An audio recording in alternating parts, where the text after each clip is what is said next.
Olá, este é o Blog Civil Imobiliário. Hoje é um dia muito especial, estamos aqui na plenária do Tribunal de Justiça de São Paulo, ao lado do desembargador Francisco Loureiro, que era alguém que eu já tentava entrevistar há muito tempo. Também as pessoas que participam do blog também solicitavam essa entrevista, de modo que essa é a nossa entrevista especial de final de ano. Desembargador Loureiro, eu agradeço imensamente a oportunidade de poder entrevistá-lo finalmente.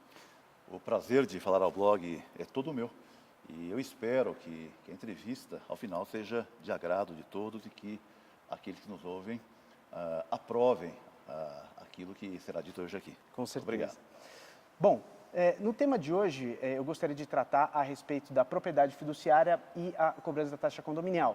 O desembargador Loureiro, há pouco tempo, proferiu uma palestra incrível num congresso de direito condominial e tratou justamente a respeito dessa grande polêmica que se tem hoje da cobrança da taxa condominial. Se ela deve ser realizada em razão de quem possui diretamente o imóvel, portanto, o devedor fiduciário, quem ocupa, ou se eventualmente essa ação de cobrança de condominial poderia ser dirigida também ao credor fiduciário, que é quem possui a propriedade da coisa, enquanto não realizado o pagamento de todas as parcelas do contrato de financiamento. Professor Loureiro, 1367B, ele deixa muito claro que, na realidade, quem deve realizar o pagamento dessa taxa condominial é quem possui o imóvel. Só que o tribunal, aparentemente, ele tem algumas correntes a respeito disso. Realmente o tema é um tema polêmico.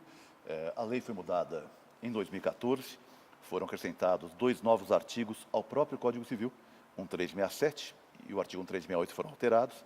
E a propriedade fiduciária, ela é uma propriedade, ou melhor, ela é uma garantia real diferente das outras.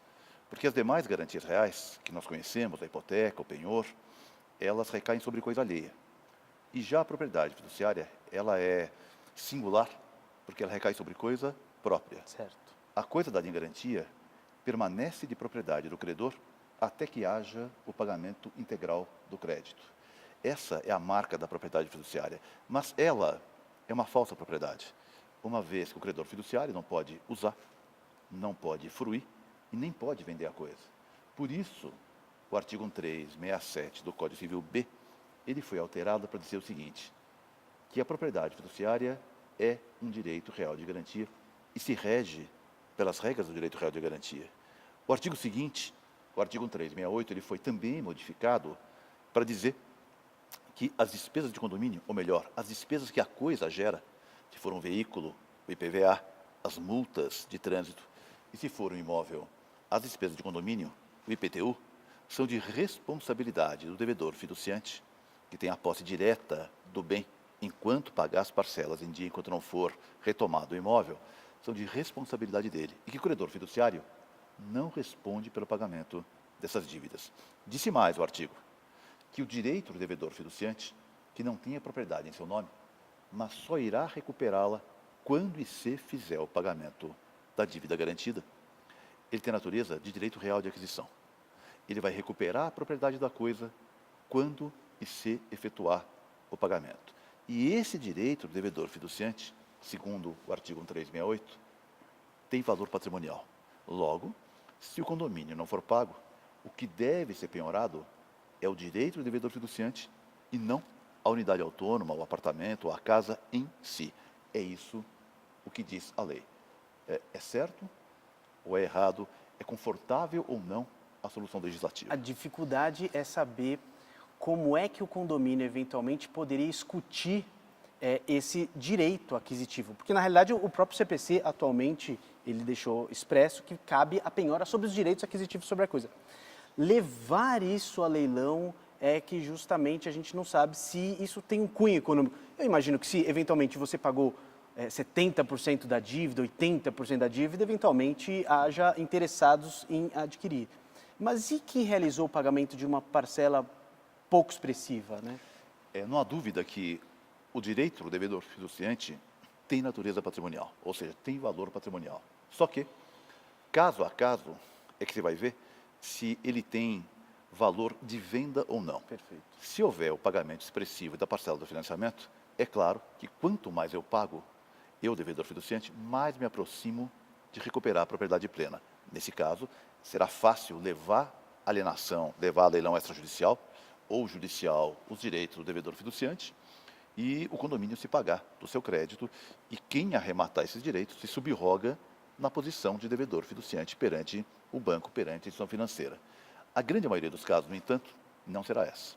A grande maioria dos casos será de devedores fiduciantes que estão no início de financiamento, começam a atrasar o condomínio, eventualmente até as parcelas do financiamento, e a pergunta é, como recebe o condomínio o seu crédito? A lei fez uma opção, talvez a opção mais fácil. Ela protegeu o credor e não o condomínio. Ela optou pela proteção do credor. Penhora-se o direito do devedor fiduciante e se veda a proteção, a penhora do direito do credor fiduciário. A jurisprudência, no entanto, teve que fazer uma escolha que nós chamamos de escolha de Sofia. Eu tive que escolher qual dos filhos eu sacrifico, porque ambos as partes têm razão. O credor fiduciário diz, eu não sou proprietário, eu sou um mero credor dele que é o morador da unidade autônoma. E o meu direito é um direito real de garantia. Do mesmo jeito que o credor hipotecário não paga as dívidas do condomínio, eu também não devo pagar. Já o condomínio diz, mas se eu não conseguir receber meu crédito, levando a leilão, levando a asta pública, os direitos do devedor fiduciante, como eu recebo o meu crédito? Ambos têm direito.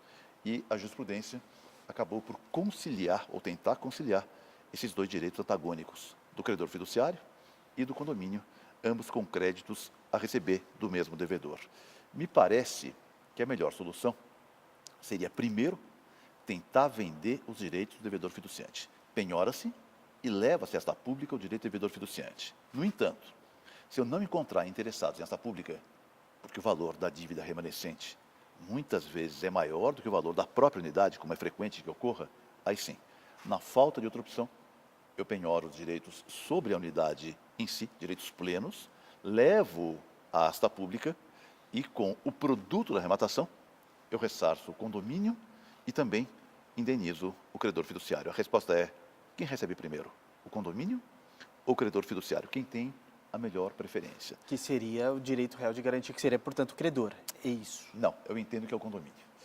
Essa é a grande questão. Porque a dívida é sobre a coisa, seria isso. Quando nós temos o que nós chamamos de concurso de credores, nós temos que escolher quem está primeiro na fila. Quem vai satisfazer primeiro o seu crédito. Na linguagem do cara do interior, quem bebe água limpa. Quem bebe primeiro, bebe água limpa. E o que vem atrás, pega o que sobrou. Sim. Quem tem a melhor garantia? Quem tem o maior privilégio? É isso que nós, juízes, temos que decidir. A minha opinião, a meu entender, o condomínio tem um melhor privilégio, um maior privilégio do que o credor fiduciário. Por quê?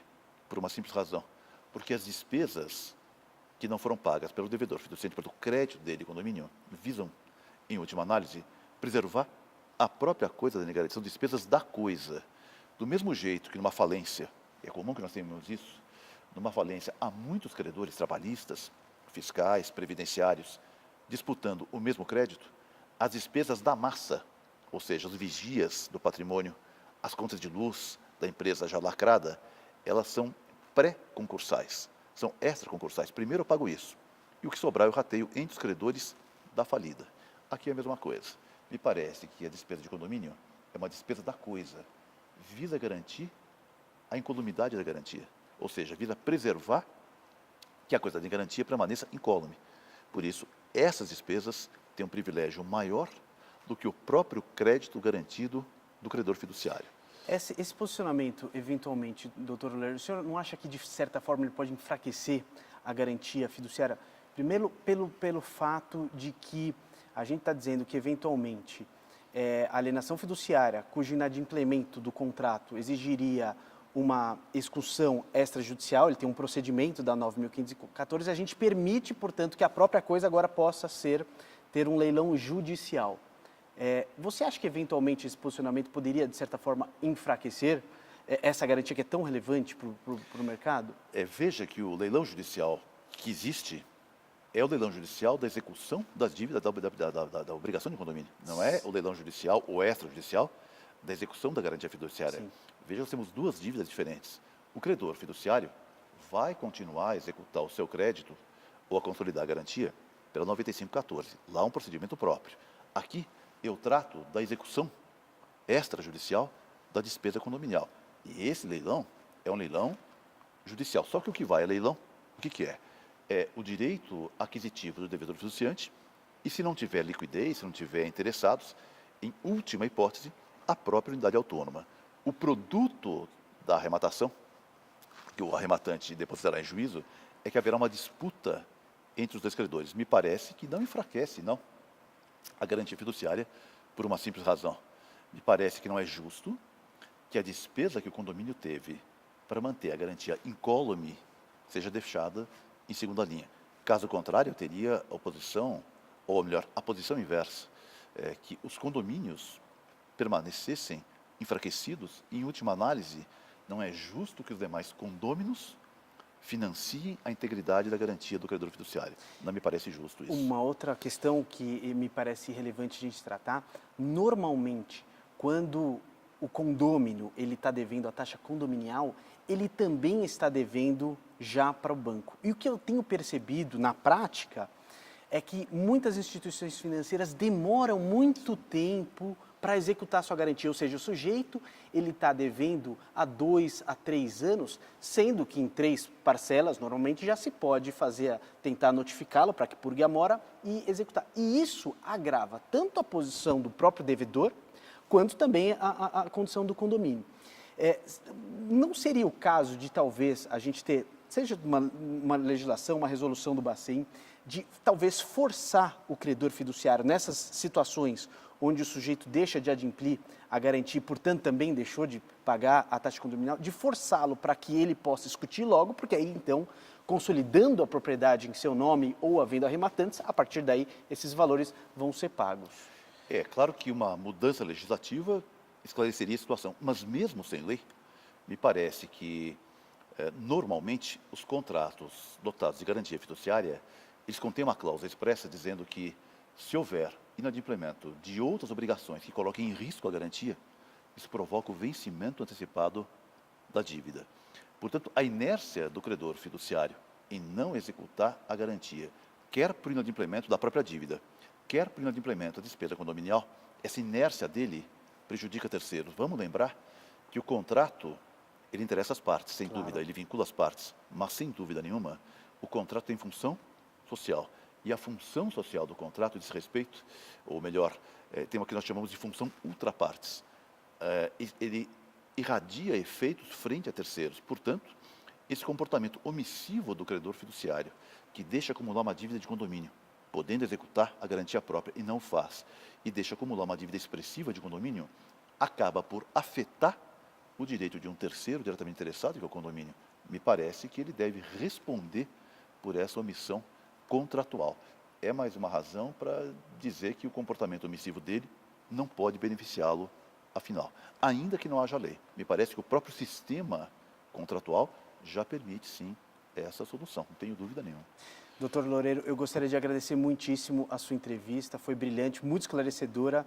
Tratamos aqui de um tema bastante polêmico e o blog fica à sua disposição. Muito obrigado. Eu que agradeço e desejo que todos apreciem o que foi dito aqui hoje. Realmente é uma matéria relevante e que ainda gerará muitos problemas e muita polêmica nos tribunais. Obrigado. Muito obrigado.